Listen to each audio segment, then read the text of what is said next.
Bonjour à tous, dans cette vidéo nous allons voir comment montrer qu'un vecteur est un vecteur normal à un plan.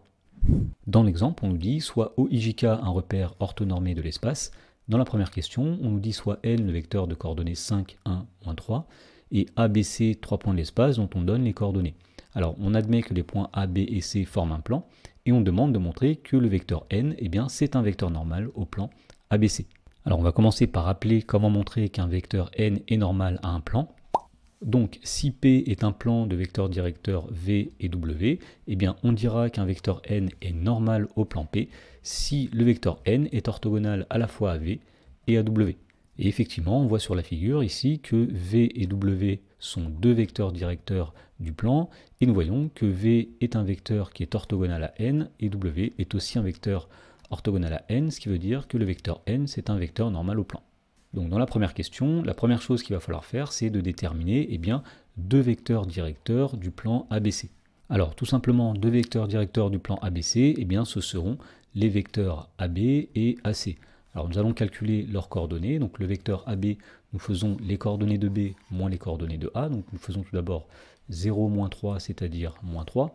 Ensuite 5, moins 1, 5 plus 1, 6. Et pour finir, nous faisons 1, moins 4, c'est-à-dire moins 3. Ensuite, les coordonnées du vecteur AC, nous faisons les coordonnées de C moins les coordonnées de A. 0, moins 3, on trouve moins 3. Ensuite, moins 1, moins 1, moins 1 plus 1, c'est-à-dire 0.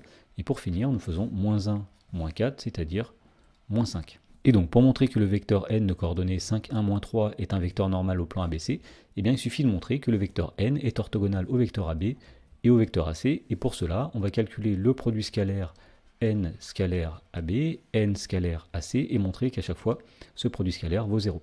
Alors commençons par n scalaire AB, c'est-à-dire le vecteur de coordonnées 5, 1, moins 3, scalaire le vecteur de coordonnées moins 3, 6, moins 3. Alors étant donné qu'on est dans un repère orthonormé, on peut utiliser l'expression analytique du produit scalaire. Autrement dit, nous allons faire 5 multiplié par moins 3, plus deuxième coordonnée 1 fois 6, plus troisième coordonnée, moins 3 multiplié par moins 3. Alors ceci est égal à moins 15 plus 6 plus 9, et on trouve 0. Voilà, donc on a montré que le vecteur n est orthogonal au vecteur AB. Maintenant, on va démontrer que le vecteur n est orthogonal au vecteur AC, et pour cela, on va encore une fois calculer un produit scalaire.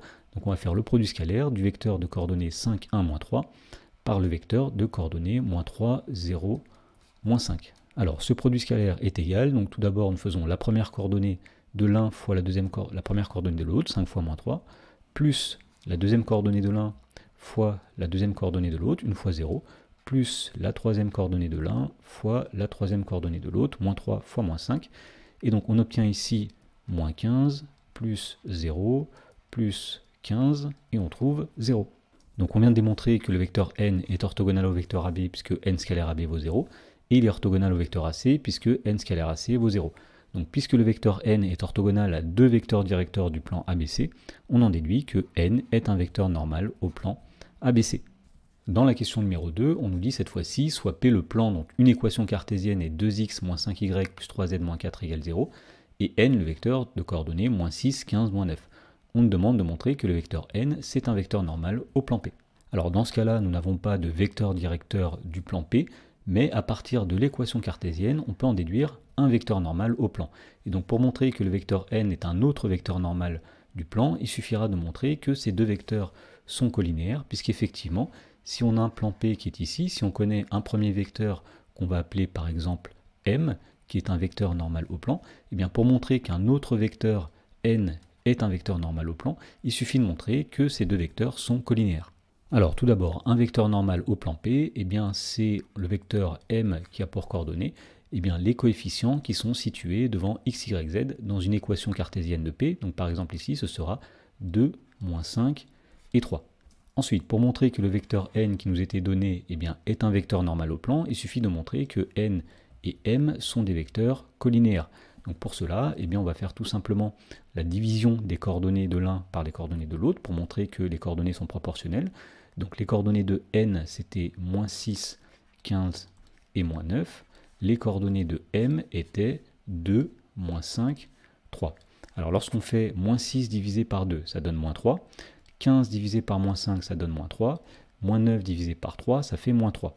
Et donc, puisque les coordonnées de m et de n sont proportionnelles, on en déduit que les vecteurs m et n eh bien, sont collinéaires. En particulier, le vecteur n est collinéaire à un vecteur normal du plan P, ce qui veut dire que le vecteur n est lui aussi un vecteur normal au plan P.